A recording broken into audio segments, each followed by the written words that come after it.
Hello, and welcome back to the free basic training program brought to you by Ripple Show Limited. This course is only going to cover drone operations within the open category, specifically the A1 and A3 subcategories. Please ensure that you have watched the introduction and learning objectives section of this course before moving any forward. This is the fifth section of the course. If you have not completed the previous sections, it may be difficult for you to understand the concepts within this section. Previously, we outlined the requirements and responsibilities of any remote pilots that intend on operating any unmanned aircraft systems in the United Kingdom. In this section, we are going to cover the requirements and responsibilities that an operator needs to take into account when operating any unmanned aircraft systems. Within this section, we will also cover the insurance requirements as well as any local level laws, permissions, or any alternative considerations. Let us recap on the legal identification requirements, but this time from an operator's perspective.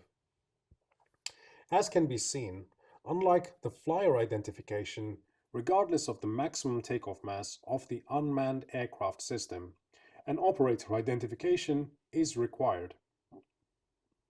The operator must obtain the operator ID from the CAA and ensure that it is maintained over time. The key takeaway here is that the operator ID and the flyer ID can be issued to different individuals as long as both these identifications exist prior to any unmanned aircraft operations taking place. Let us now talk about the responsibilities of the operator and its extent. The responsibilities of an operator start at the ownership of an unmanned aircraft system, and they pertain towards the monitoring of all subsequent operations that take place using the unmanned aircraft system, regardless of whether or not the operator is the same entity as the pilot. To begin with, any operator in the United Kingdom must be either at or above the age of 18. This is different to that requirement of the remote pilot. The operator is responsible for all operations that are conducted involving every unmanned aircraft system that is registered under them. The operator must ensure that all aircraft that are registered under the operator are marked with the operator ID physically on the aircraft itself. It is possible for a single operator to be responsible for multiple unmanned aircraft systems. However, only one operation must be taking place at any given time, involving no more than a single aircraft. The operator must ensure that the communication systems used by the unmanned aircraft system is using the correct frequencies that are legally allocated by the local regulatory body. In the United Kingdom, this would be in accordance with the guidance issued through the Office of Communications, which is Ofcom. The operator is responsible for obtaining any radio license, if at all required, based on the type of unmanned aircraft system that is being operated. The operator must have access to or develop an operations procedure for the type of operation based on the risk involved.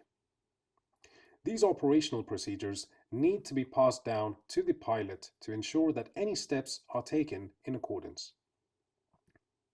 The operator is further responsible for assigning a pilot per operation that takes place under its banner. It is the operator's responsibility to ensure that any pilot that is assigned for an operation is suitably competent in conducting the operation as required.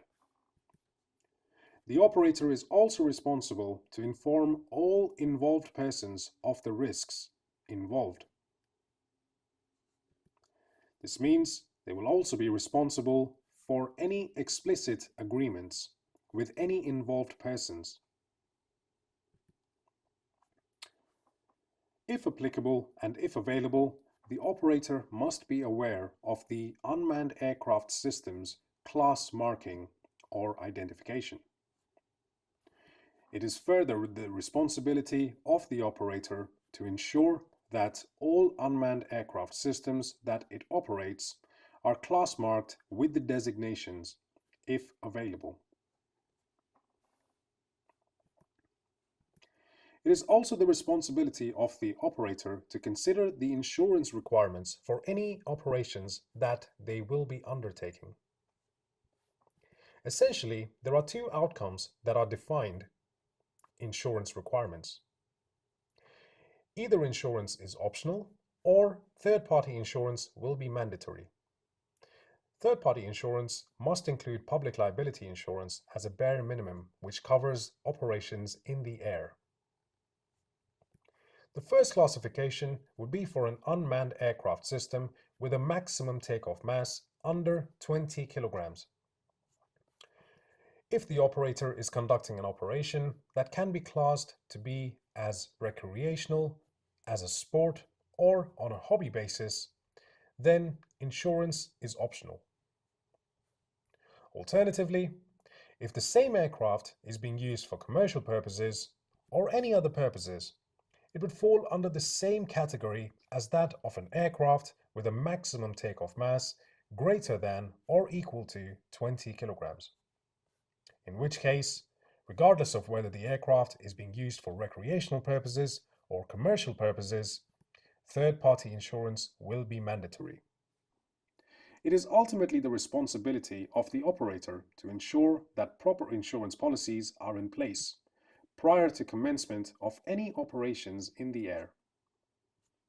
Any insurance policies that have been taken out must cover the aircraft for air operations specifically. For further guidance, please visit our website directly at ripple.show. So far, we have talked about the legal requirements that all operators need to comply with to ensure that they are operating within the law. Let us now take a look at any local level laws, permissions, or other considerations that any operator must take into account prior to authorizing any operation. Planning ahead. It is important that all operators are able to plan ahead based on the type of operation that they are expecting to undertake. Consulting with the pilot to ensure that they have all the relevant information can be a useful tactic. This can help the operator understand the routes that the aircraft will take, any paths that the remote pilot may need to traverse during the operation, the takeoff point from where the unmanned aircraft is expected to take off, and similarly the landing point of where the unmanned aircraft will land following the successful completion of an operation. Additionally, emergency descent regions must also be considered in the case of an emergency where the unmanned aircraft needs to land prior to a successful completion of the planned operation.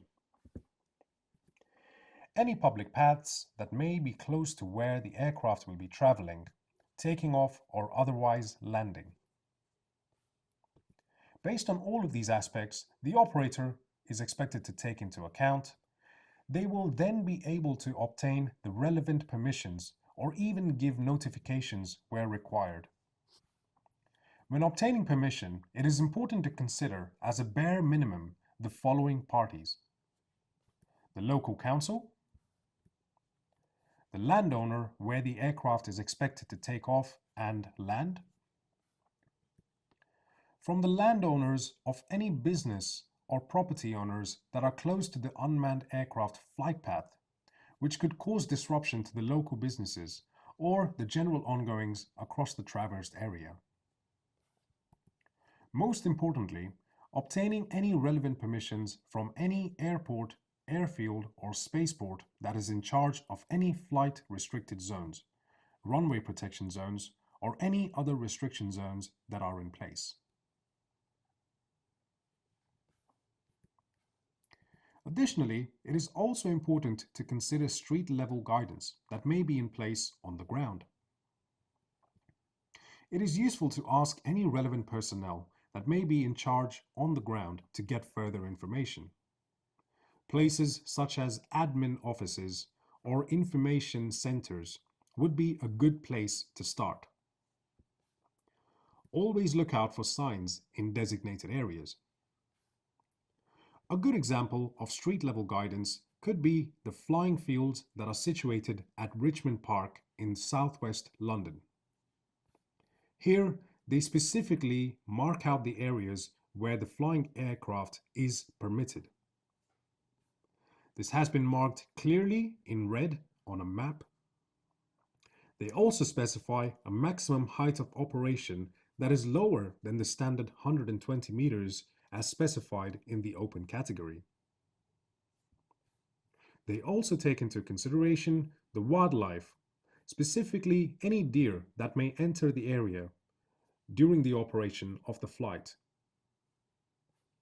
It is ultimately the responsibility of the operator to ensure that the pilot has been briefed on the specific requirements based on the location considerations, and it is ensured that the pilot is competent enough to carry out the operation.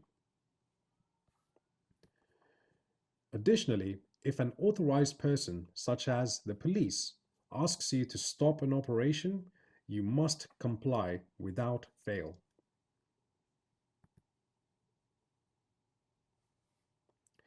It is very important to understand that unmanned aircraft are highly evolved machines. This especially applies to vertical takeoff and landing aircraft. These kind of movements rarely exist in nature and definitely not at the speeds that modern aircraft are capable of. It is important to do your research.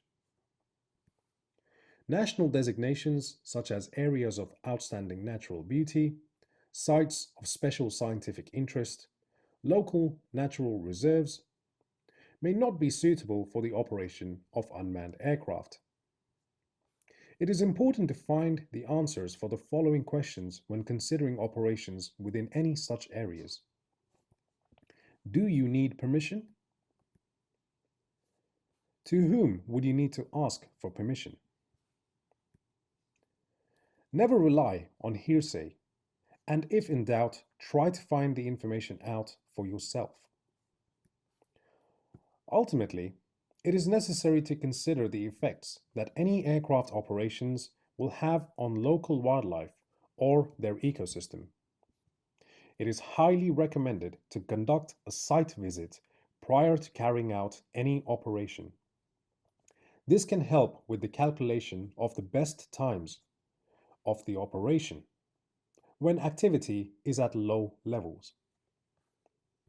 Meticulous planning can be beneficial, but it needs to be backed with an active and adaptive attitude. Always watch out for increased activity, especially with flock of birds. Cease any operation if you detect that the aircraft is causing any distress. You should look for solutions to prevent such occurrences. Allow time for the local wildlife to adjust to the movements of the aircraft. Quick movements could startle and cause distress, so keep the speeds of the aircraft as low as possible.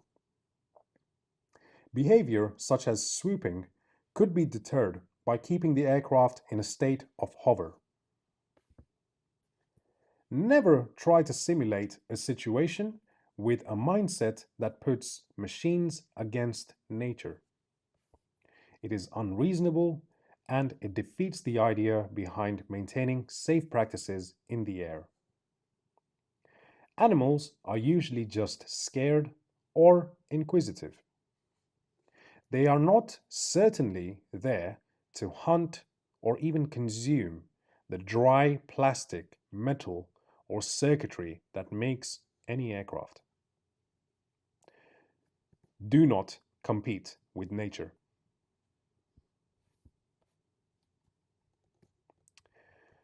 In this section, we have covered the specific requirements that any operator of an unmanned aircraft system must legally comply with.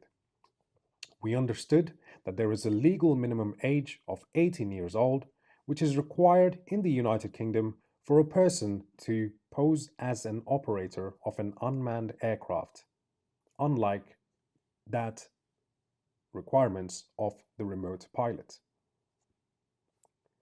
We uncovered that all aircraft that an operator is responsible for must have the relevant marking, along with an operator ID affixed onto the aircraft itself prior to and during any operation that is being conducted. It is the operator's responsibility to assign a pilot for any operation, and is also the responsibility to ensure that the pilot is competent in carrying out the operation. It is also the operator's responsibility to ensure that any involved persons are kept informed on all the risks pertaining to any operation that is being carried out, and if any explicit agreements are required, it is the operator's responsibility to obtain these in advance. We understood that there is a legal requirement to have an appropriate insurance policy in place that is specific to the aircraft, which covers operations that are being conducted commercially, or in the case of unmanned aircraft systems that are 20 kilograms or above, even for recreational purposes. As an operator, it is important to be able to plan ahead and maintain proper communication with any pilots that will be undertaking an operation. We went through some basic considerations that an operator should take prior to planning an operation, and we briefly touched on the types of third parties that permissions may be required from or notifications given to. We understood the importance of street-level guidance and how certain areas may have rules in place that are different to the general laws pertaining to unmanned aircraft flights. It is important that operators understand that there may be varied local guidance, and that ultimately it is up to them to ensure that the pilots are aware of any restrictions in place. Operations that involved unmanned aircraft could disturb wildlife, and it is important to make specific considerations regarding natural areas of conservation. Some conservation areas might require permissions to be obtained in advance, and it is a good idea to check with the landowners or managers in advance. Operators should consider the operation of unmanned aircraft and how it might impact wildlife when planning any operations. Pilots should keep an eye out for changes in activity and adjust aircraft headings accordingly. Keeping the aircraft speeds as low as possible can allow time for the wildlife to adjust to unidentified aircraft being within their vicinity. Always maintain a respectful demeanor and do not compete with nature. When assigning a pilot for any operation, operators must consider all that we have discussed so far and how the pilot may be competent to conduct an operation under the presented conditions. If you feel like there are any questions that have been unanswered in this section, we recommend that you complete the entire course. There are many aspects which this course covers, and it is very likely that you will find your answers as you progress through the course. However, if you still have any questions, you can direct your queries to enquire@ripple.show. My name is Ankraj, and it has been an honor to present to you on this occasion. This course has been brought to you by Ripple Show Limited. All rights are reserved, liabilities abstained. Please ensure that you are in compliance with any relevant legislation and legal guidance, keeping safety paramount. Thank you for your attention.